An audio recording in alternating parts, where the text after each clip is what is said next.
Costume designers Sandy Powell and Christopher Peterson have a creative partnership that goes back over 14 years. Between them, they've worked on such films as The Manchurian Candidate, Elizabeth, Carol, The Departed, and The Favorite. Both Sandy and Christopher joined forces to work on Martin Scorsese's epic, The Irishman. Come on out, Sandy Powell and Christopher Peterson.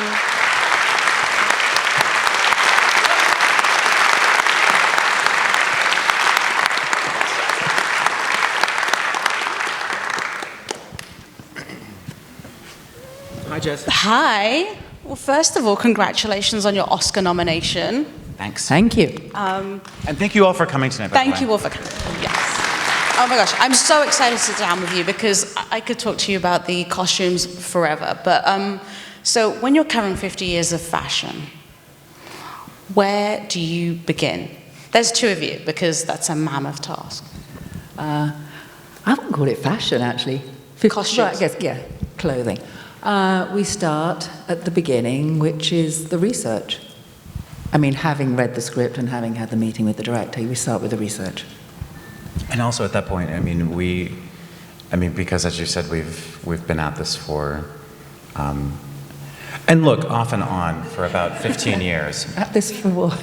Well, I mean, we've been working together for 15 years, and so we've developed a creative shorthand. So immediately, when we got the initial package of research from Marty, which, let me tell you, is extensive. I mean, there's an entire staff devoted to that, and then we could bring our own, point of view to it, but we come to it with a creative shorthand.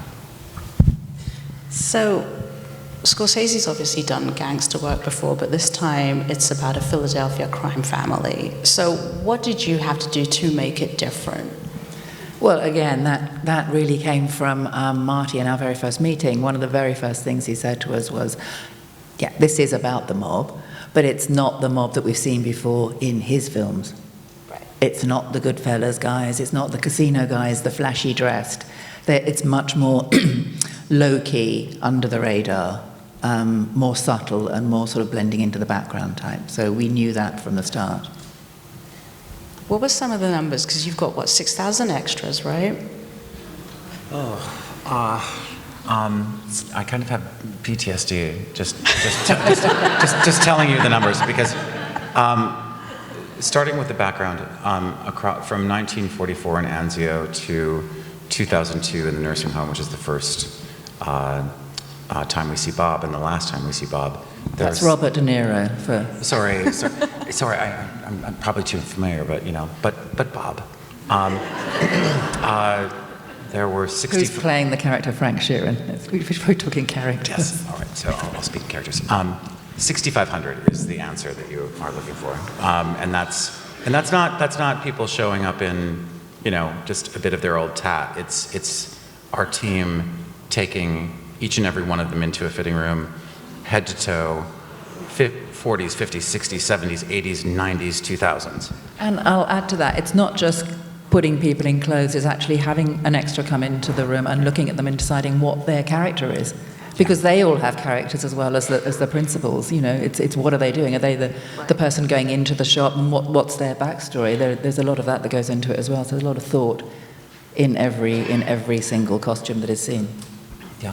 And Bob had, 102 fittings, right? Well, no, not 102 fittings. He had 102 changes. Yes. And we worked out, was it 12 fittings? It was 12 fittings. 12 fittings over 2 months. Minimum 4 hours long. Minimum 4 hours. And the really interesting thing, you can barely get actors to try on clothing sometimes, because it's a frustrating process, I think, to look at yourself in the mirror. But at the end of every fitting, Bob would say to Sandy and I, when we were like, oh God, we can't do any more. He was like, when's the next one? And we were like, okay, great. Yeah, we couldn't have done this without Bob, who's Frank Sheeran, being a trooper. I mean, he's a real trooper, and he was just so dedicated into getting this character right, and every from the 40s when it starts right through to 2000s and his death. But the volume for all of the men was much the same, because Bob was our Rosetta Stone for the way the whole film looked. We had to figure out him before we could, plot through the other costumes. And so Joe had, 35, 40. Al Pacino, who plays Jimmy Hoffa, just to be clear, also had, in the neighborhood of I think 43 changes. Harvey Keitel, who plays Angelo Bruno, the boss of the Philadelphia crime family, that all this, sort of flows from. I mean, he had, 20 changes, and maybe not some of them. And the reason for the number of changes is simply because it does cover such a huge, a huge time span. It's not, because I personally don't like it when characters or change their clothes too many times in a film. Quite often you see films where you think, they can't have that many clothes. When you see an actor, in a different outfit every time, every scene, and that's not like real life. Real life is, you sometimes wear the same thing for an entire week. and well, I do. And for instance, what I'm wearing now. and that's so we were conscious of that and wanted to make it look like real clothes that they'd put on, but because it spans 50 years, that's why they have so many. It's not because we want them to have lots of fabulous outfits. But let's talk quickly about the wedding, the light blue that Ray Romano's character is wearing in that scene. Talk about that choice. The wedding? Yes. Oh, that was fun. That was one of our that was one of the scenes we were looking forward to doing, simply because it's sort of a bit lighter in tone. It's a wedding. And we had some women in it. we had some bridesmaids to do and some women in the congregation. But we looked at lots of images of weddings in the 70s, and that particular kind of wedding, and it is a bit tacky, and that was what was fun about it, and those dreadful sort of blue tuxes that the father of the bride and the groom and the groomsmen all wear, and then the corresponding bridesmaids' outfits in the pastels were fun. I have to say, the week that we shot the wedding, on either side of it was the Frank Sheeran Appreciation Dinner Night, which was an enormous 70s evening scene. Then there was the wedding, and then what was the other enormous scene?